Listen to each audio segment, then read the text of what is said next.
السلام علیکم، کیا حال چال ہیں بچوں کے؟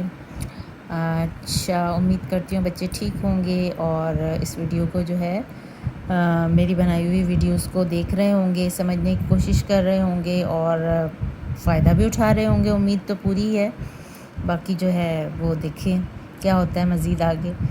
تو مجھے تو بہت اچھا لگتا ہے آپ لوگوں کے لیے اس طرح ویڈیوز بنانا اور جو ہے بنا کر ڈالنا، تاکہ بچوں کو اگر کوئی بات سمجھ میں نہیں آ رہی تو وہ کوئی مشکل ہے، بہت سے بچوں کی اردو اچھی نہیں ہوتی ہے، انہیں سبق کو سمجھنے میں یا ایکسرسائز کرنے میں ڈیفیکلٹیز ہوتی ہیں، مشکلات ہوتی ہیں، تو پھر ان کے لیے میں اسپیشلی یہ بناتی ہوں۔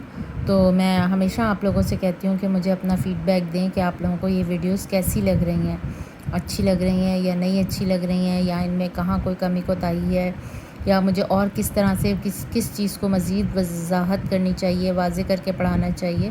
تو یہ سب چیزیں آپ لوگ جو ہیں مجھے بتائیں، اور مجھے کیسے پتہ چلے گا؟ مجھے آپ کے کامنٹس کے ذریعے ہی پتہ چلے گا۔ اچھا، اب ہم ایک سیریز میں ساری بک کو پڑھیں گے۔ تو آج جو نمبر آیا ہے سبق کا وہ ہے تحریک پاکستان میں خواتین کا حصہ، ٹھیک ہے؟ تحریک پاکستان یعنی پاکستان بنانے کے لیے جو تحریک بنی، جو تحریک چلائی گئی، لوگوں نے جس میں حصہ لیا اور منظم ہو کر جو کام کیا، وہ سب تحریکی کہلاتی ہے، اور اس میں خواتین کا کیا کردار تھا اس سبق میں ہم جو ہے اس کے بارے میں سب کچھ پڑھیں گے، ٹھیک ہے؟ اب سبق شروع ہو رہا ہے، ذرا توجہ دیں گے۔ تاریخ اس بات کی گواہ ہے، یعنی کیا ہے؟ ہماری جو پچھلی تاریخ ہے قوموں کی، ٹھیک ہے؟ قوموں کی جو پچھلی تاریخ ہے، اگر ہم اس کو اٹھا کر دیکھیں تو ہمیں یہ بات واضح طور پہ پتہ چلتی ہے کہ جس قوم کی خواتین ملکی و ملی ذمہ داریوں میں حصہ نہیں لے سکیں، وہ قوم عموماً آزاد زندگی بسر کرنے سے محروم رہی۔ آپ سب نے ایک محاورہ سنا ہوگا کہ ہر کامیاب مرد کے پیچھے ایک عورت کا ہاتھ ہوتا ہے، ٹھیک ہے؟ تو یہ کیوں کہا گیا ہے؟ یہ اس لیے کہا گیا ہے کہ کیا کرتی ہے عورت؟ اس کو حوصلہ دیتی ہے، اس کو دیگر معاملات سے آزادی دے کر جو اس کا ایک خاص مقصد ہوتا ہے اس پر فوکس کرنے کا موقع دیتی ہے، ٹھیک ہے؟ تو جو خواتین کسی بھی ملک کی، کسی بھی قوم کی، اگر وہ ملکی و ملی ذمہ داریوں میں حصہ نہیں لے سکیں تو وہ قوم عموماً آزاد زندگی بسر کرنے سے محروم رہی، کیونکہ اس قوم کی خواتین نے اپنا کردار ادا نہیں کیا، ٹھیک ہے؟ قائد اعظم محمد علی جناح نے مسلمانوں کے اصرار پر جب مسلم لیگ کی قیادت سنبھالی تو محسوس کیا کہ تحریک کے لیے کام کرنے والی خواتین کی تعداد انتہائی کم ہے، اور ان میں وہ ولولہ اور جذبہ بھی موجود نہیں، یعنی کہ جس کی تحریک کو ضرورت ہے۔ ایک تو تعداد کم ہے، اور اگر کچھ تعداد ہے بھی تو وہ کیا ہے؟ بہت زیادہ ان میں ولولہ اور جذبہ نہیں ہے، کیونکہ اس وقت اس زمانے کی خواتین عموماً جو تھیں وہ زیادہ تر باپردہ ہوتی تھیں، خواتین کو باہر نکلنے کی اجازت نہیں تھی۔ ایک اس زمانے کا ٹرینڈ تھا، کلچر تھا کہ خواتین زیادہ تر گھروں میں ہی رہا کرتی تھیں اور باہر نکلنے والی خواتین کو پسند نہیں کیا جاتا تھا۔ تو اس لیے دوسرے کاموں کے علاوہ قائد اعظم محمد علی جناح نے اس بات کی طرف بھرپور توجہ دی کہ مردوں کی طرح عورتیں بھی تحریک پاکستان میں بڑھ چڑھ کر حصہ لیں، ٹھیک ہے؟ پاکستان بننے کے لیے جو تحریک چلائی جا رہی ہے بنانے کے لیے، تو اس میں صرف مرد نہیں عورتیں بھی آئیں۔ قائد اعظم محمد علی جناح نے 1937 میں آل انڈیا مسلم لیگ کے اجلاس میں جو کہاں منعقد ہوا تھا، لکھنؤ میں، اپنی ایک تقریر کرتے ہوئے فرمایا، اب یہ ان کے الفاظ ہیں کہ میں ہر مرد، عورت اور بچے کو تلقین کرتا ہوں، نصیحت کرتا ہوں کہ وہ سب آل انڈیا مسلم لیگ کے جھنڈے تلے جمع ہو کر اپنے آپ کو منظم کریں اور اپنی صفوں میں اتحاد پیدا کریں، ٹھیک ہے؟ کیا کریں؟ اپنے آپ کو مسلم لیگ کے جھنڈے تلے جمع کر لیں، یعنی مسلم لیگ میں شمولیت اختیار کریں، کام کریں مسلم لیگ کے لیے۔ اور کیسے کام کریں؟ اپنے آپ کو منظم کر کے، اور اپنی صفوں میں اتحاد بھی پیدا کریں۔ اپنی صفوں میں اتحاد پیدا کرنے کا مقصد کیا ہوتا ہے؟ آپس میں اتحاد کے ساتھ مل کر کام کریں۔ اس بات کا عملی نمونہ پیش کرنے کے لیے قائد اعظم نے سیاسی امور میں اپنی بہن فاطمہ جناح کو ہمیشہ اپنے ساتھ رکھا، ٹھیک ہے؟ عملی نمونہ کیا ہوتا ہے؟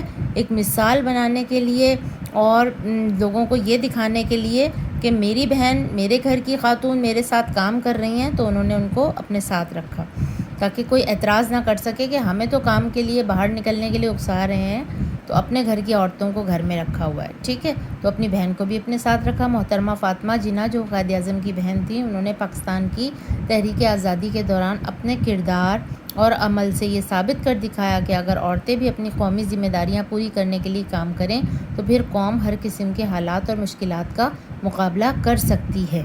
ٹھیک ہے کر سکتی ہیں۔ محترمہ فاطمہ جناح تحریک پاکستان میں اپنے بھائی محمد علی جناح کے شانہ بشانہ رہیں، بالکل ساتھ رہیں، ٹھیک ہے۔ آپ ہر جگہ ہر وقت اپنے بھائی کے سہارے کے طور پر موجود ہوتی تھیں، یعنی کہ بالکل ساتھ رہتی تھیں، سپورٹ کرتی تھیں اپنے بھائیوں کو، ٹھیک ہے۔ آپ نے قائد اعظم کو کبھی بھی تنہا نہ چھوڑا اور ان کی اخلاقی مدد اور حوصلہ افزائی کرتی رہیں۔ یہ قائد کی خواہش تھی کہ خواتین تحریک پاکستان میں اپنا کردار ادا کریں، اس لیے انہوں نے اپنی بہن کو بطور مثال ساتھ رکھا، ٹھیک ہے۔ جب 1930 میں پہلی گول میز کانفرنس ہوئی تو وہ قائد کے ساتھ تھیں۔ پہلی گول میز کانفرنس جو ہوئی تھی اس میں بھی وہ اپنے بھائی کے ساتھ تھیں۔ پھر اسی طرح مختلف مواقع پہ بتا رہے ہیں کہ آل انڈیا مسلم لیگ کے 1937 کے اجلاس میں بھائی کے ساتھ شرکت کی۔ 1938 میں مسلم لیگ کی خاتون رکن بن گئی، یعنی مسلم لیگ میں شامل ہو گئیں۔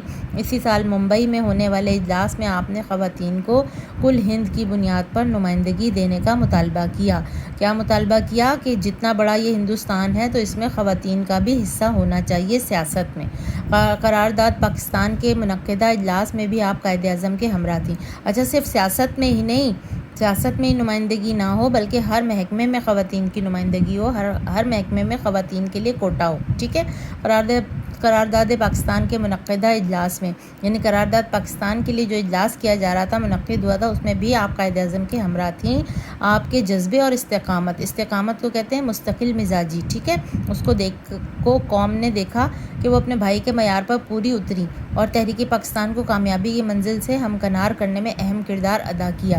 یعنی کیا ہوا کہ اپنے بھائی کے ساتھ ساتھ اتنا رہیں، اس قدر مضبوطی کے ساتھ، ثابت قدمی کے ساتھ رہیں کہ آخرکار اس تحریک کو پاکستان کی شکل میں اس کی منزل ملی۔ اپنے بھائی کے بیماری میں بھی وہ مسلسل ان کے ساتھ تھیں اور وہ اول تا آخر ان کا بازو بنی رہیں، ٹھیک ہے۔ قائد اعظم نے خواتین سے مسلم لیگ میں شامل ہونے اور اپنی قومی ذمہ داریاں سنبھالنے کی جو اپیل کی تھی، اس کی بدولت کیا ہوا، خواتین میں قومی اور ملی فرض کا احساس بیدار ہوا۔ یعنی آہستہ آہستہ خواتین کو پتہ چلا کہ ان کا باہر نکلنا اور مختلف کاموں میں حصہ لینا تحریک کے، وہ کوئی بری چیز نہیں ہے، اچھی چیز ہے۔ اور وہ بھی یہ احساس جب پیدا ہوا تو خواتین جوک در جوک مسلم لیگ میں شامل ہونے لگیں۔ مسلم لیگ میں خواتین کے شامل ہونے کا یہ نتیجہ نکلا کہ گھر گھر مسلم لیگ کا چرچا ہونے لگا، عورتیں جہاں بھی جمع ہوتی وہاں مسلم لیگ کا ذکر ضرور ہوتا۔ خواتین کی مسلم لیگ میں شمولیت کی بدولت مسلم لیگ کا نام بڑے شہروں سے نکل کر تیزی کے ساتھ چھوٹے قصبوں اور دیہاتوں تک بھی پہنچنے لگا، ٹھیک ہے۔ مسلم لیگ مسلمانوں کی جماعت تھی اور جو ہندوؤں کی جماعت تھی وہ کانگریس کہلاتی تھی، ٹھیک ہے۔ آل انڈیا مسلم لیگ کی تنظیم نو کے وقت خواتین شاخ کی بھی باقاعدہ تنظیم شروع کی گئی۔ یعنی جب آل انڈیا مسلم لیگ کی تنظیم نو کا مطلب ہوتا ہے دوبارہ بنائی گئی، دوبارہ تنظیم کی گئی، دوبارہ اس کو منظم کیا گیا، تو اس میں ایک خواتین کی شاخ بھی رکھی گئی۔ قائد اعظم نے مسلم لیگ خواتین کی ایک سب کمیٹی بنائی، یعنی جو خواتین مسلم لیگی تھیں، مسلم لیگ میں شامل تھیں، ان کی ایک سب کمیٹی بھی بنائی، ایک بڑی کمیٹی اور ایک اس کے انڈر چھوٹی کمیٹی، اس کو سب کمیٹی کہتے ہیں۔ اس کمیٹی میں برصغیر کے ہر صوبے سے 1 یا 2 خواتین کو شامل کیا۔ مسلم لیگ خواتین کی اس کمیٹی کی پہلی صدر بیگم محمد علی جوہر منتخب ہوئی تھیں۔ مسلم لیگ خواتین کی اس کمیٹی کی پہلی صدر کون بنی؟ بیگم محمد علی جوہر بنی۔ کن کی یہ بیگم تھی؟ مولانا محمد علی جوہر کی۔ آپ نے بے حد جد و جہد کی، پورے ہندوستان کا دورہ کیا، ہر صوبے میں صوبائی کمیٹی قائم کی، صوبائی کمیٹیوں کی ارکان نے اپنے شہروں اور محلوں میں پھر کمیٹیاں قائم کیں۔ اس طرح پورے ہندوستان میں خواتین مسلم لیگ کمیٹی کی شاخوں کا ایک جال پھیل گیا۔ بچوں کو بات سمجھ میں آ رہی ہوگی، ٹھیک ہے۔ بیگم محمد علی جوہر خواتین سب کمیٹی کی صدر اور آل انڈیا مسلم لیگ کی مجلس عاملہ کی بھی رکن تھیں، یعنی 2 عہدے تھے ان کے پاس۔ ان کی مصروفیات کے پیش نظر خواتین سب کمیٹی کے لیے بیگم عبداللہ ہارون کو صدر منتخب کر لیا گیا اور بیگم عبداللہ ہارون قیام پاکستان تک اس تنظیم کی صدر رہیں، ٹھیک ہے۔